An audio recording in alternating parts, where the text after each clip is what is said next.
berjumpa lagi dalam program Kampungku. Bersama saya Rizky Amrina. Dan saya Indah Novanti. Tentunya selama 1 jam ke depan kita akan mengajak pemirsa berkeliling ke kabupaten kota yang ada di Provinsi Sumatera Selatan. Betul sekali, sebagai media humor satu bangsa, kami berkewajiban untuk mengangkat derajat dan martabat desa-desa yang ada di Provinsi Sumatera Selatan.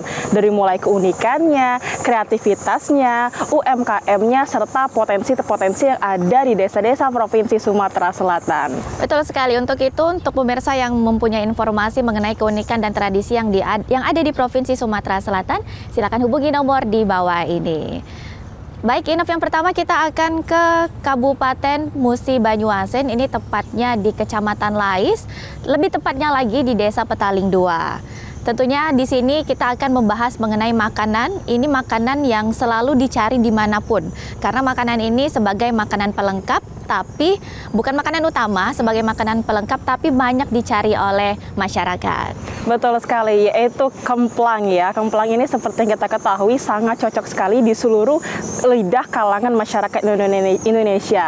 Tepatnya yang ada di Kabupaten Musi Banyuasin ini, seorang ibu-ibu melakoni usaha kemplang yang cukup menjanjikan ya untuk sebagai potensi laju perekonomian karena sudah berjalan kurang lebih selama 10 tahun. Kira-kira bagaimana sih proses pengolahan ikan yang diubah menjadi makanan kemplang? Ini dia, langsung saja liputannya untuk Anda.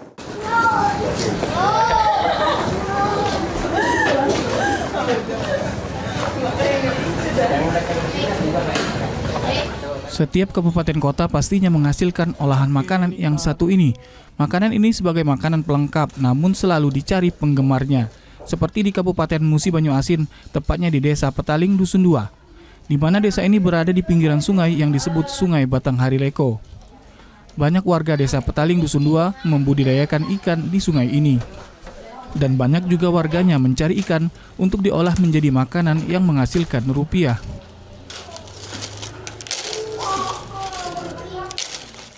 Seperti Narti, ia membuat makanan dengan olahan ikan.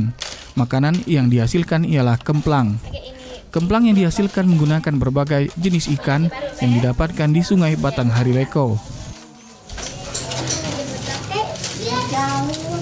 Tingginya minat warga akan kemplang membuat Narti memproduksi kemplang ini. Pertama, ikan dibersihkan dan digiling. Selanjutnya diadon dengan sagu dan bumbu lainnya.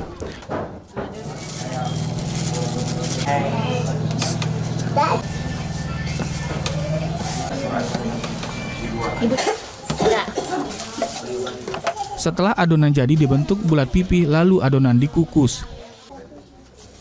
Tidak kasih usus. Selesai dikukus, kemplang dijemur di bawah sinar matahari. Setelah dijemur 1 hari, kemplang siap dijual. Biasanya Narti menjual kemplang mentah, namun ada pula warga Desa Petaling 2 menjual kemplang yang telah dipanggang. Iwak, ada iwak lama kan dia tuh, itu sepat, campur-campur pokoknya iwaknya. Iwak sungai ya. Digiling. Terus? Kemudian baru dia ini kan dia buang tulangnya kan, baru dia ini diselur dengan air kan, dimasak dia. Buat adon cak ini. Setelah diadon, diuli. Setelah diuli telah jadilah ini kan bahan ini.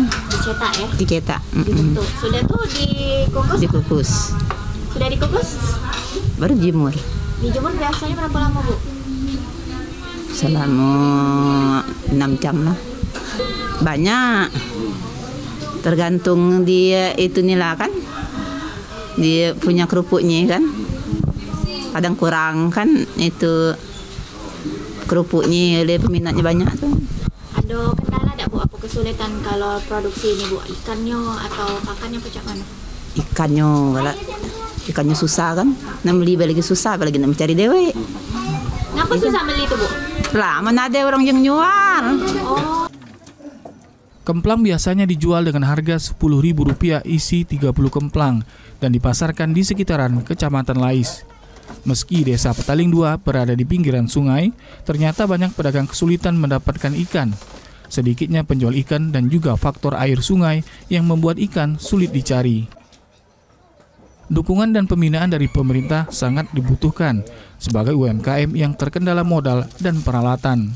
Diharapkan dapat bersaing dan menghasilkan ekonomi untuk melanjutkan hidup.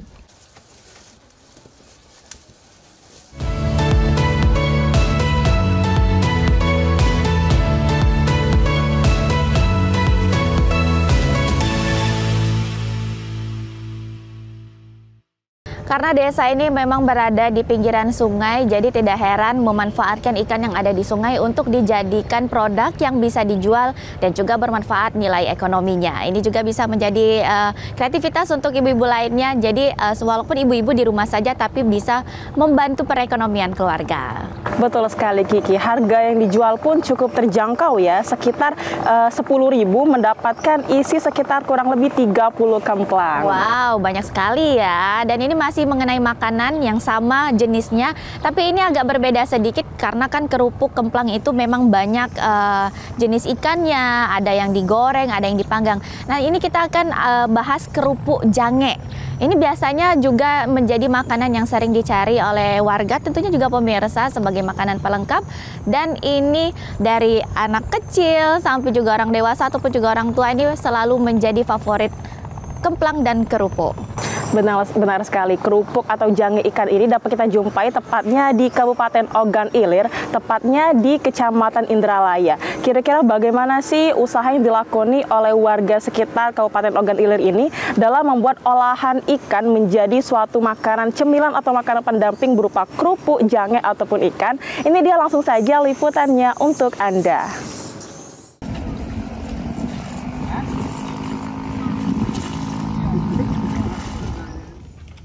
Desa Tanjung Pering merupakan salah satu sentra usaha produksi kerupuk di Kabupaten Ogan Ilir yang mempunyai kekhasan rasa. Sebagian berupa kerupuk mentah yang belum digoreng, seperti kerupuk ikan dan jange. Usaha yang dikembangkan warga ini diantaranya produksi olahan camilan ringan, seperti kerupuk ikan dan jange yang memang biasanya menjadi salah satu makanan pendamping favorit dari masyarakat yang ada di Provinsi Sumatera Selatan. Yang bagus ya, yang masih lekar. Maimunah, salah seorang pembuat kerupuk jange, mengaku sudah menjalani usaha ini hampir 10 tahun lebih. Proses pembuatannya yang tidak rumit serta bahan utamanya yang mudah didapat menjadi salah satu alasannya mengembangkan usaha ini. Bahkan hingga saat ini usaha kerupuk jange dan kerupuk ikan ini telah menjadi sumber ekonomi utama keluarganya. Ibu Maimunah, setelah berapa lama Bu ini berjualan atau memproduksi jange kerupuk ini? Udah lama, udah 10 tahunan. 10 tahunan Bu. Ini produksi dewe apa cak mana Bu? Dewe. Buat dewe. Buat dewe. Bahan-bahannya Bu? Bahannya yo bongkar pasang. Itu bahannya ngambil dari mana Bu? Dari Palembang juga. Kalau untuk penjemuran ini berapa lama Bu biar bisa jadi jange yang bagus? 3 hari, harus panas. Kilonya berapa Bu biasa dijual? 15.000. Jange kemplang. Kemplang, kerupuk. Biasanya dipasarkan kemana Bu? Pagar alam. Pagar alam, lahat. Kendalanya apa Bu biasanya Bu kalau jualan jange cak ini Bu? Ya kendalanya hari hujan, galak jange tidak kering, kan jelek jadinya digoreng. Tidak, masih tetap 15 ribuan. Masih tetap 15.000, cuman kualitasnya jelek kan, agak jelek. Usaha kerupuk ikan dan jange ini cukup menjanjikan sebab peminat camilan ini terbilang cukup banyak. Sehingga dalam 1 bulan, salah seorang pembuat kerupuk jange, Budianto, mengaku mampu menjual hampir 1 ton kerupuk ikan dan jange mentah atau menghasilkan omset sekitar 15 juta setiap bulannya. Untuk 1 kilo sama kerupuk 15.000, jange juga 15.000 per kilo. Untuk omset kotor hitungannya itu kalau per bulan rata-rata lebih kurang 1 ton lah. Lakunya ya Pak? Iya. Untuk omsetnya itu? Omsetnya ya dikali 15.000, berarti omset kotornya itu lebih kurang 15 juta. Proses produksi kerupuk ikan dan jange ini sangat mengandalkan sinar matahari. Untuk proses penjemurannya dibutuhkan sekitar 1 hingga 3 hari agar kerupuk ikan dan jange ini dapat kering sempurna dan dapat langsung dikemas. Harga yang ditawarkan untuk 1 kg kerupuk kemplang dan kerupuk jange sangatlah terjangkau, yakni berkisar dari harga Rp15.000 hingga Rp20.000 saja. Usaha-usaha kecil yang digeluti warga Dusun 2, Desa Tanjung Pring, Kecamatan Indralaya 1, Kabupaten Ogan Ilir ini telah menjadi sumber kehidupan mereka. Kedepannya usaha ini diharapkan dapat terus dikembangkan dan tentu perlu mendapatkan perhatian dari pemerintah setempat.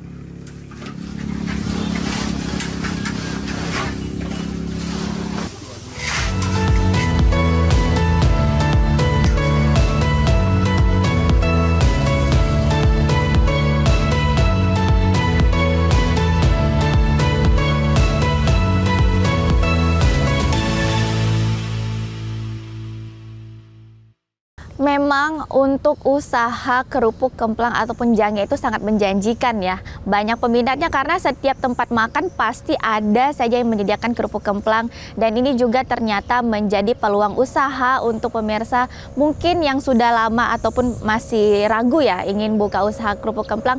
Bisa sekarang, jangan ragu-ragu lagi ya. Betul sekali, terutama bagi pemirsa yang mungkin berkunjung ke Kabupaten Ogan Ilir, bingung mencari kuliner ataupun buah tangan ya untuk dijadikan oleh-oleh, kerupuk jange ataupun ikan ini bisa sekali Anda jadikan referensi untuk dikonsumsi pribadi maupun dijadikan buah tangan sebagai oleh-oleh. Nah pemirsa setia TVRI Sumatera Selatan, kami akan kembali mengajak Anda menceritakan seluruh informasi ataupun keunikan yang ada di desa-desa Provinsi Sumatera Selatan, namun setelah jeda yang satu ini.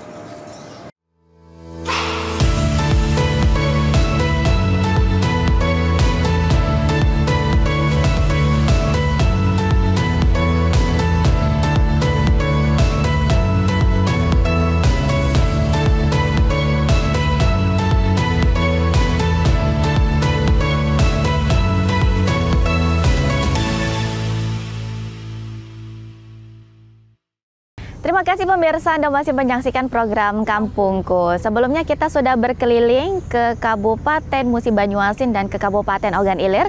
Kali ini kita akan mengajak pemirsa ke Kabupaten Ogan Komering Ulu, tepatnya di Batu Raja dan di kawasan Air Pau. Jadi di sini banyak sekali menjajakan kuliner jajanan pasar untuk sarapan. Nggak cuma sarapan aja ya, untuk makanan jajanan pasar bisa sarapan, makan siang dan juga makan sore ya kalau ada ya. Nah ini juga menjadi pilihan pemirsa yang ingin mencari makanan-makanan yang kecil ataupun yang mungkin sudah susah dicari di jajanan pasar. Ini ada di kawasan Batu Raja, di kawasan Air Pau. Betul sekali Kiki ya, dari mulai gorengan, tekwan, model maupun nasi uduk ya yang terkenal untuk sarapan. Di sini juga menyediakan berbagai macam baik makanan berat maupun makanan ringan. Tentu saja dengan harga yang sangat terjangkau dan lokasi yang strategis yang ada di pinggir jalan. Kira-kira bagaimana keseruan dari pedagang yang menjual seluruh jajanan pasar yang ada di kawasan Air Pau ini? Langsung saja ini dia liputannya untuk Anda.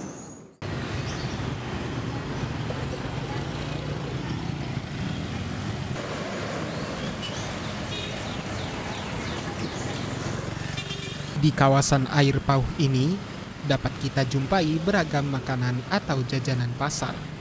Terutama warga yang ingin mencari sarapan pagi bisa mampir ke lokasi ini.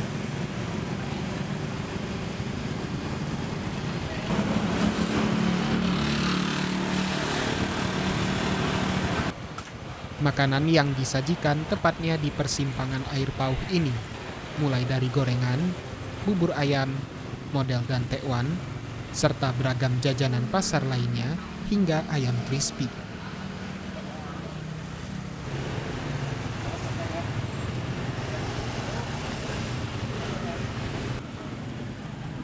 Terlihat di sepanjang jalan ini, gerobak jajanan menawarkan menu yang berbeda-beda dengan pilihan yang beragam menyesuaikan selera masyarakat.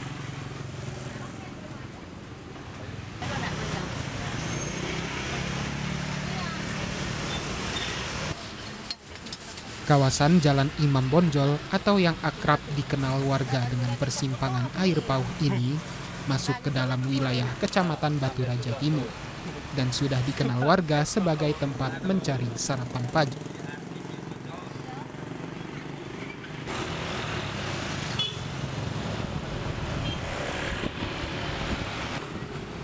Lokasinya yang terletak di kawasan pemukiman padat penduduk membuat kawasan kuliner ini ramai dikunjungi oleh warga sekitar. Bahkan warga yang melintas juga banyak yang mampir. Dan selain bisa dibawa pulang, juga bisa dimakan di tempat.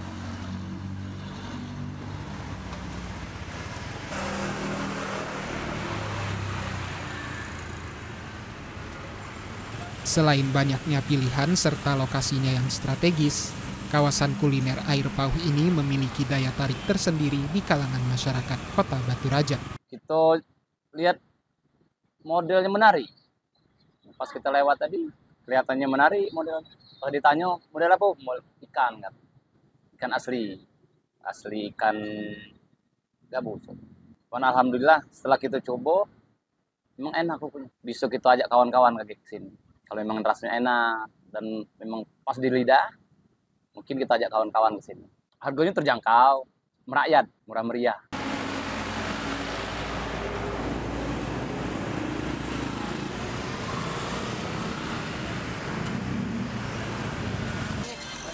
Selain harganya yang ramah di kantong, keramaian di kawasan kuliner Air Pauh ini juga tidak menentu, di mana masyarakat bisa mengunjungi kawasan ini dari pagi sampai malam. Oh, ini bakso sama ayam.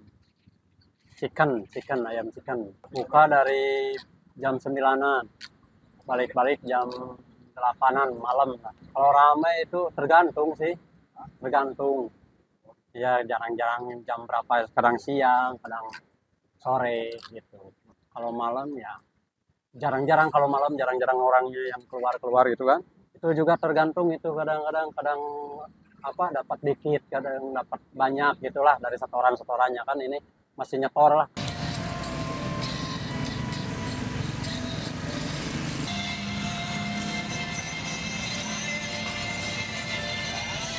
Harga yang terjangkau serta lokasi yang strategis menjadikan kawasan kuliner Air Pauh memiliki potensi untuk pengembangan wisata kuliner di Kota Batu Raja.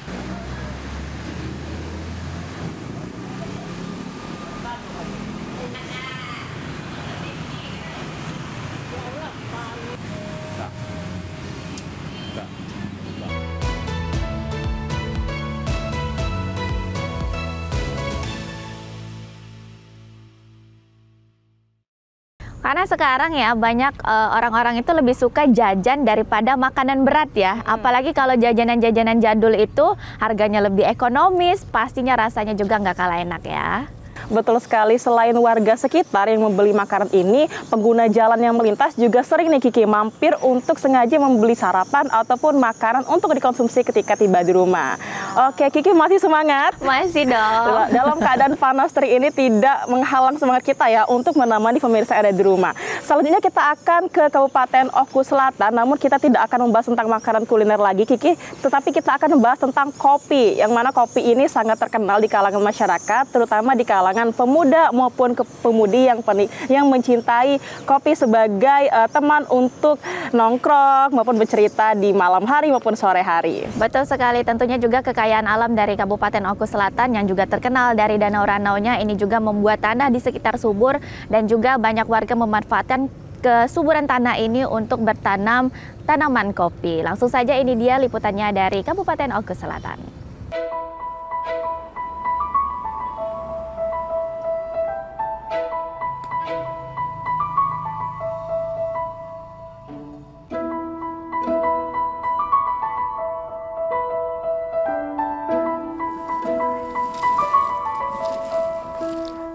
Berada di wilayah dataran tinggi, membuat Kabupaten Oku Selatan juga memiliki potensi biji kopi yang melimpah dan dikenal sebagai penghasil kopi Robusta yang terbaik.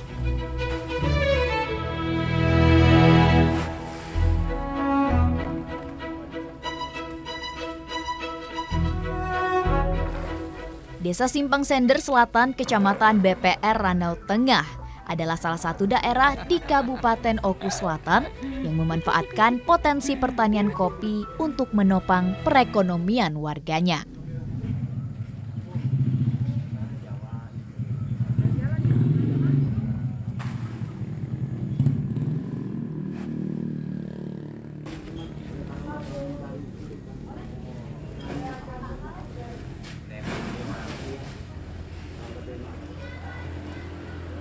Namun selama ini, warga hanya memanfaatkan biji kopi ini tanpa mengolahnya secara maksimal.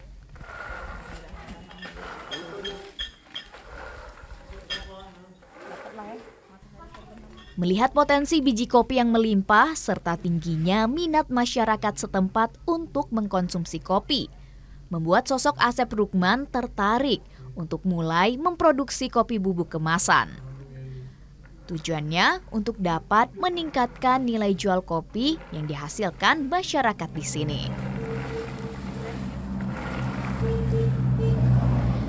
Diakui Asep Rukman, usaha kopi miliknya ini baru dimulai dalam 4 bulan terakhir. Dalam satu kali proses pembuatan, Asep bisa menghasilkan sekitar 50 hingga 100 kg bubuk kopi jenis Robusta.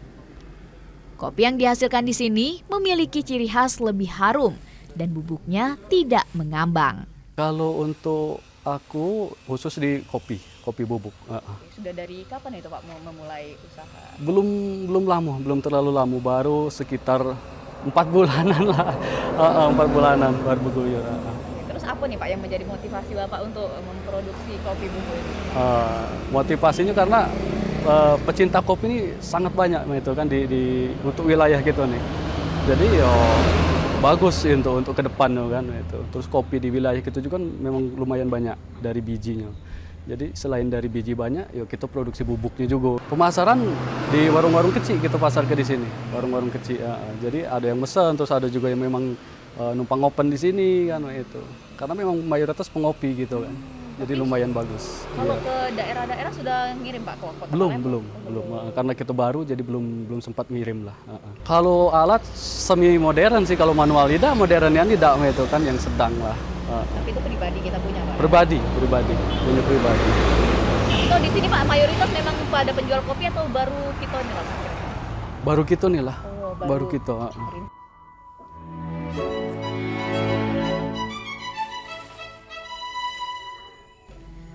Sementara untuk pemasaran, Asep Rukman mengaku baru menjual di pasar ataupun warung-warung di sekitaran desanya. Untuk harga, kopi ini dijual seharga Rp65.000 per kilogram. Meski baru berkembang, namun usaha kopi bubuk yang dirintisnya ini dinilai cukup membantu perekonomiannya.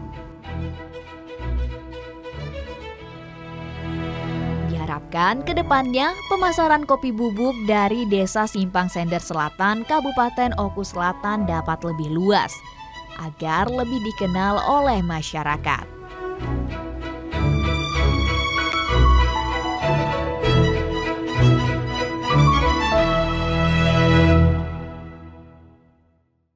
Kopi yang dijual dari Kabupaten Oku Selatan ini berjenis kopi Robusta ya. Yang membedakannya ciri khasnya itu katanya lebih harum dan tidak mengembang ya. Selain itu walaupun terbilang baru jenis usaha kopi ini sekitar kurang lebih 4 bulan, namun sudah tersebar di pasaran maupun warung-warung. Yang mana bisa menghasilkan dalam kurang lebih 1 bulan kira-kira 50 sampai 100 kg dan dijual dengan seharga sekitar Rp65.000 per kilogramnya. Wah, luar biasa ya. Apalagi ini pasti dikirim ke Kota Palembang yang sudah banyak sekali tempat coffee shop ya, dan juga pastinya menggunakan kopi asli daerah Sumatera Selatan. Oke, pemirsa setia TVRI Sumatera Selatan, kami akan kembali mengajak Anda menyusuri berbagai keunikan yang ada di desa-desa Provinsi Sumatera Selatan. Namun setelah jeda yang satu ini, tetaplah bersama kami.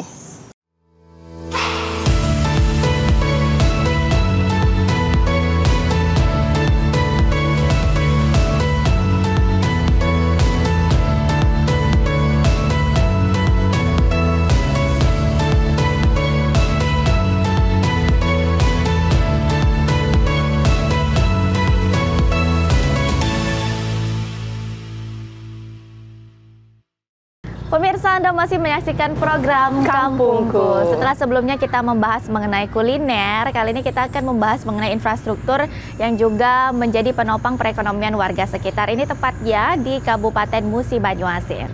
tepatnya di Kecamatan Lais ya Kiki. Di sini terdapat jembatan bersejarah, jembatan legendaris karena sudah ada sejak zaman kolonial Belanda yang sudah dibangun oleh seorang arsitek Belanda sekitar tahun 1983, yang mana menjadikan jembatan ini menjadi jembatan tertua yang ada di Kabupaten Musi Banyuasin. Walaupun sudah tua ya jembatannya, tapi ternyata masih ada kekokohannya karena juga memang infrastruktur yang lama, arsitektur yang lama itu kekokohannya sudah sangat terkenal. Dan kira-kira bagaimana ini untuk melihat jembatan yang ada di Kabupaten Musi Banyuasin, tepatnya di Kecamatan Lais? Langsung saja ini dia untuk Anda. Karena memang jalan itu dulu itu, makanya udah macet, sempit jalan. Dari kejauhan, jembatan pertama di Desa Teluk masih tampak berdiri kokoh. Jembatan ini membentang di atas Sungai Batanghari Leko, menghubungkan Desa Teluk dengan Desa Epil di Kecamatan Lais, Kabupaten Musi Banyuasin.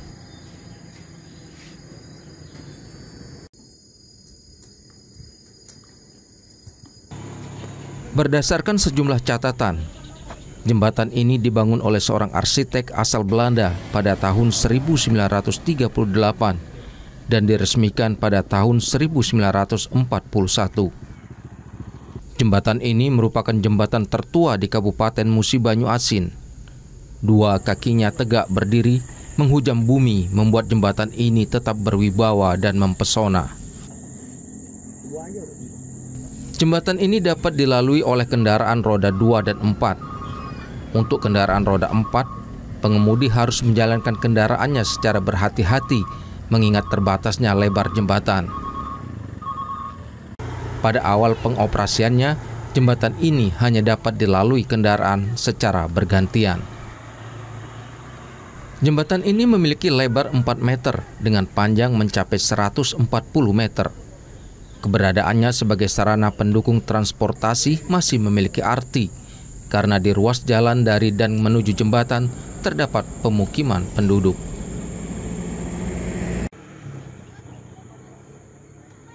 Sebagai satu-satunya jembatan penghubung, lokasi ini pernah menjadi arena pertempuran antara tentara Jepang melawan Belanda.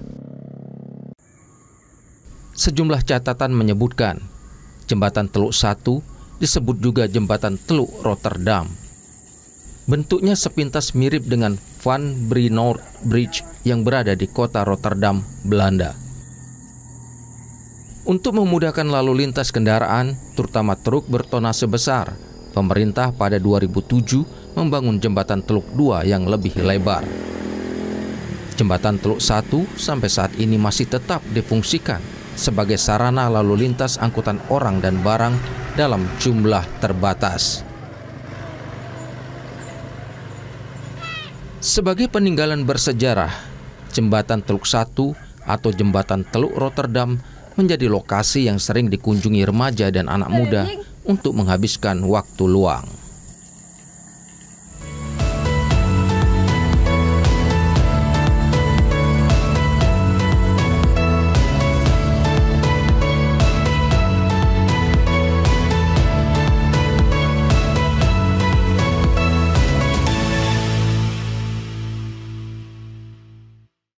Luar biasa sekali kekokohan dari bangunan jembatan bersejarah Desa Teluk ini ya Kiki ya. Konon katanya menjadi saksi bisu perjuangan bangsa Indonesia. Sehingga kalaupun misalnya pengguna jalan baik dari dalam kota maupun luar kota Palembang dapat sekali menjadikan jembatan ini sebagai momen untuk bersuah foto maupun berselfie ria untuk menghadirkan momen di jembatan bersejarah ini. Betul sekali, tapi jangan lupa ya kalau ke jembatannya jangan parkir sembarangan dan juga jangan membuat kemacetan. Dan selanjutnya kita akan mengajak pemirsa ke Kabupaten Empat Lawang, di mana di kabupaten dan juga khususnya di Provinsi Sumatera Selatan terkenal sekali dengan rumah panggungnya. Karena juga rumah adat dari kota Palembang itu biasanya rumah limas, tapi kalau untuk di daerah-daerah itu menggunakan rumah panggung. Di mana rumah panggung ini sesuai dengan namanya, rumahnya tinggi dan juga banyak sekali. Kalau zaman dulu itu rumah panggung itu panjang ya ke belakang ya, banyak ruang tamunya dan juga banyak sekali ini ada rumah panggung tempo dulu di Desa Lampar. Bagaimana kira-kira keunikan dari arsitektur dan bangunan pahatan dari rumah panggung dengan atap limas ini yang ada di mana Kiki tadi? Di Desa Lampar, Kabupaten Empat Lawang. Ini dia liputannya untuk Anda.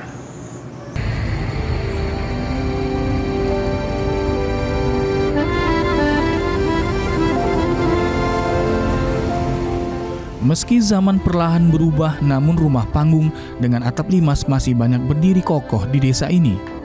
Silsilah rumah panggung sendiri menjadi suatu adat dan budaya tempo dulu yang meyakini bahwa pembuatan rumah panggung dapat melindungi pemilik rumah dari terkaman hewan buas dan terhindar dari bencana banjir.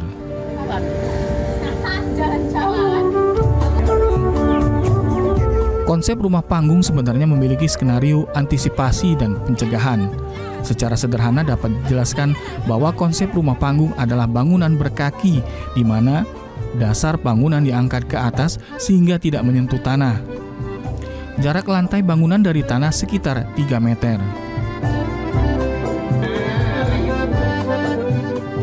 Di desa ini masih dapat ditemui tekstur rumah tempo dulu. Dengan bahan kayu cempaka saat ini sudah jarang ditemui. Rumah-rumah penduduk berusia puluhan bahkan ratusan tahun ini dapat dilestarikan kebudayaannya sehingga diharapkan rumah lama tidak punah termakan zaman. Bahannya sudah banyak, semennya sudah banyak, bata sudah banyak, jadi berubah ke permanen. Jadi rumah kayu hampir sirna lah mainnya lagi. Ya, tapi tetap ada ya Pak ya? Tapi tetap ada. Ya juga sebenarnya memang dia kalau bisa kan bahasa pecah kita dilestarikan lagi. Cuma kan bahan bakunya nih deh.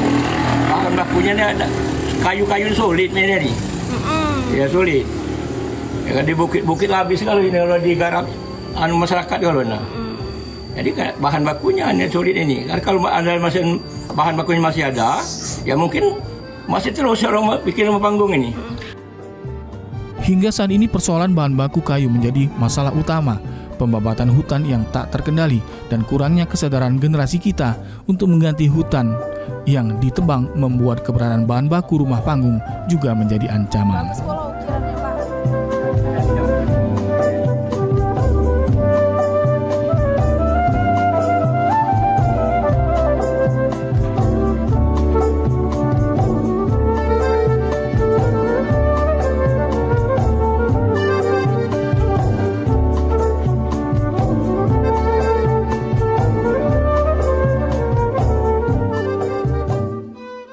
Di tengah gempuran modernisasi ini, rumah panggung khas dari Kabupaten Empat Lawang di Desa Lampar ini masih tetap berdiri kokoh. Karena seperti kita tahu bahwa rumah panggung itu menggunakan kayu tembesu yang terkenal dengan kekokohannya.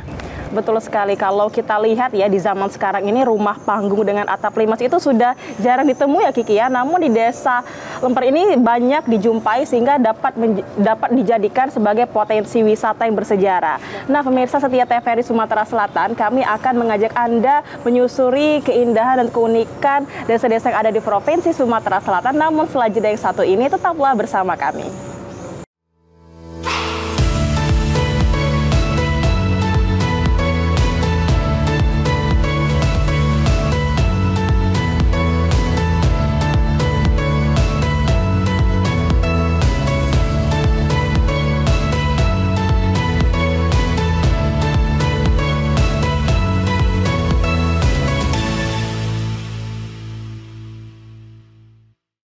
Terima kasih Anda bersama kami dalam program Kampungku. Nah, pemirsa setia TVRI Sumatera Selatan, tadi Inov dan Kiki sudah mengajak pemirsa menyaksikan infrastruktur bangunan bersejarah. Kita kali ini bergeser ke Kabupaten Ogan Ilir, membahas mengenai tradisi yang tradisional, yaitu memasak dengan kayu bakar. Di Kabupaten Ogan Ilir ini seperti biasa terkenal dengan pindang pegagan maupun pindang meranjat. Nah, warga sekitar ini menganggap memasak dengan kayu bakar ini membuat cita rasa makanannya lebih lezat dan nikmat. Betul sekali. Walaupun sekarang sudah banyak sekali modernisasi menggunakan gas ataupun kompor, banyak masyarakat tetap memanfaatkan memasak menggunakan kayu bakar. Karena selain harganya lebih ekonomis, juga autentik dari makanan itu biasanya rasanya lebih berbeda. Langsung saja kita lihat informasi ini dari Kabupaten Ogan Ilir.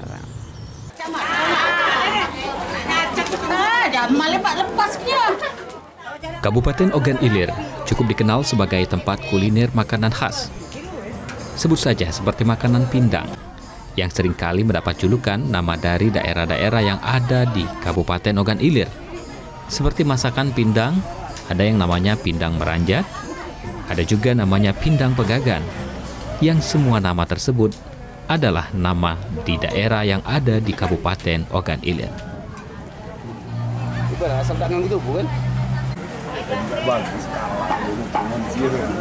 Salah satu tradisi memasak di Kabupaten Ogan Ilir yakni memasak dengan menggunakan kayu api. Hal ini dianggap memasak dengan kayu api bisa menciptakan sensasi masakan yang lebih lezat dan nikmat. Meski mungkin sebagian masyarakat sudah mulai beralih memasak menggunakan kompor gas, terutama saat memasak untuk konsumsi keluarga.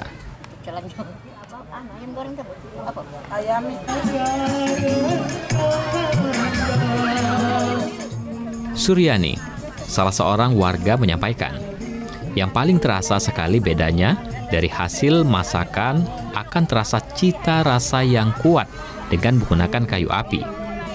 Seperti memasak dengan tungku bakarnya, dalam memasak berbagai jenis makanan yang membuat terasa orisinalitas hasil masakannya.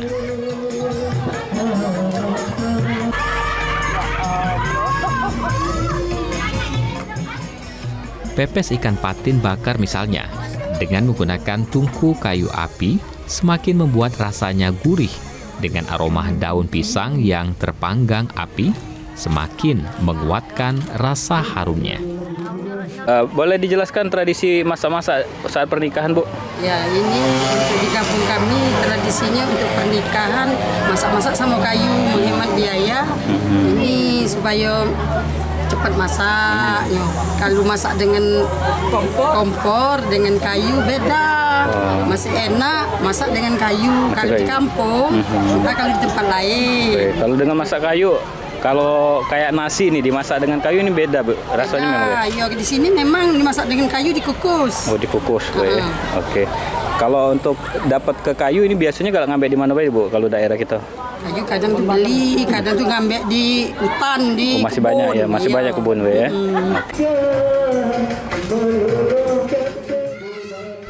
Memasak menggunakan kayu api ini seringkali dilakukan saat hari-hari besar, seperti saat pelaksanaan Hari Besar Islam atau saat pelaksanaan hajatan pernikahan, yang biasanya masyarakat Ogan Ilir lakukannya dengan secara bergotong royong.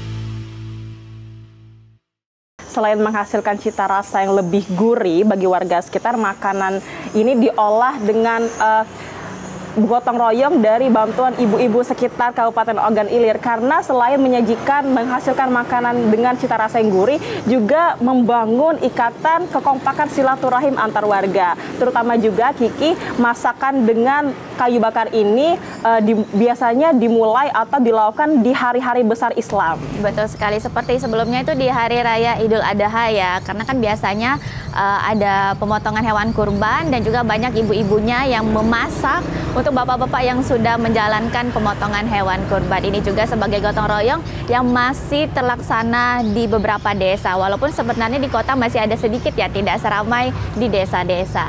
Nah, kali ini kita akan membahas mengenai UMKM yang ada di Kabupaten Muara Enim, tepatnya ini di Kampung UMKM Sentra Penghasil Oleh-oleh, di mana di sini menghasilkan salah satu oleh-oleh keripik pisang kepo. Wow, ini juga sebagai kita tahu bahwa UMKM ini merupakan garda terdepan perekonomian yang ada di desa-desa maupun di kabupaten kota.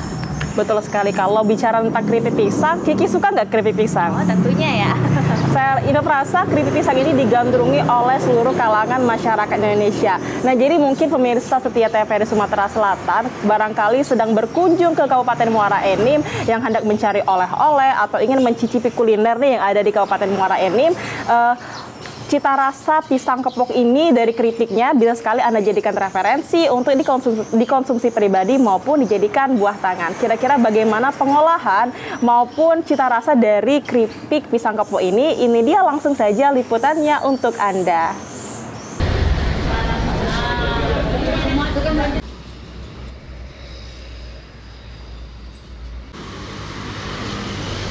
Sebagai daerah penghasil tambang yang besar di Provinsi Sumsel, Jalan lintas Muara Enim masih disibukkan dengan aktivitas batubara.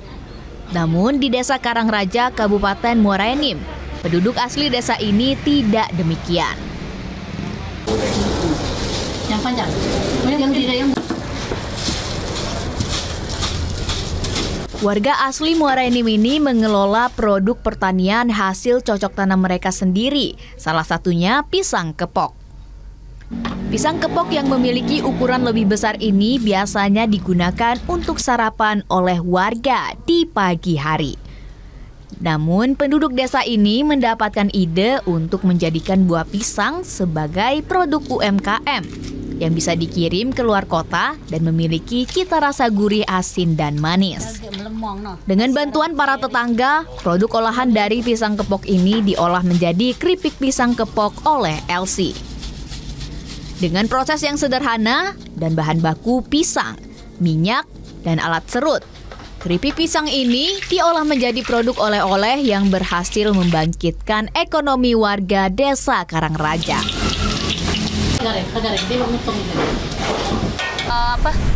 Mikir mau bikin keripik pisang, jadi di kebun saya tanam semua pisang kepok.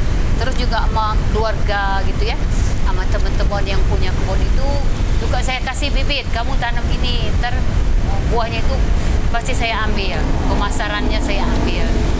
Alhamdulillah banyak juga sih di kampung sini yang udah bikin. Jadi kalau misalnya ada yang itu ada yang nganter, kayak tadi ada juga yang nganter pisang biar nggak putus gitu bahan bakunya. Pisang kepok ini diolah menjadi keripik dengan bantuan alat serut, sehingga tekstur keripik pisang tipis dan gurih. Dengan ditambahkan adonan garam dan air gula. Keripik pisang ini digoreng dengan minyak panas untuk menghasilkan cita rasa yang diinginkan. Air biar getahnya nggak lengket. Terus itu dicuci, sudah dicuci, diserut. Sudah diserut, digoreng, minyak yang panas. Nah, penggorengan tuh sendiri gimana, Bu? Bisa minyak panas atau langsung gitu? Langsung minyak panas. Terus seandainya kita original, biasa. Ini ada 3 macam, ada yang asin, ada yang manis, ada yang original. Jadi, ini digoreng dulu berapa lama biasanya? Digoreng lama. Berapa menit gitu? Sampai kuning atau sampai apa? Iya, sampai kuning, sampai garing, baru diangkat. Terus kita dinginkan, sudah didinginkan kita dikemas. Selain pisang, warga di desa ini akan mengembangkan produk olahan lainnya seperti singkong dan talas sebagai oleh-oleh para pengunjung di Kabupaten Muara Enim.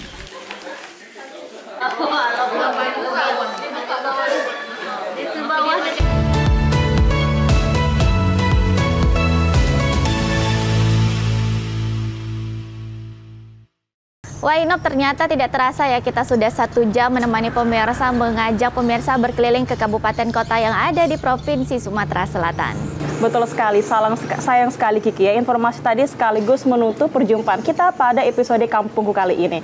Namun pemirsa di rumah tidak perlu khawatir, karena minggu depan Kampungku akan kembali menemani Anda tentunya dengan berbagai informasi keunikan yang ada di desa-desa Provinsi Sumatera Selatan. Nah, bagi pemirsa yang mungkin memiliki informasi mengenai keunikan kampung maupun potensi keberagaman UMKM-nya, langsung saja dapat menghubungi kontak nomor yang ada di bawah ini. Baik, tentunya terima kasih untuk pemirsa yang sudah setia menonton program Kampungku. Akhir kata saya Rizky Ambrina. Dan saya Indah Novanti. Pamit undur diri, terima kasih atas kebersamaan Anda. Sampai jumpa.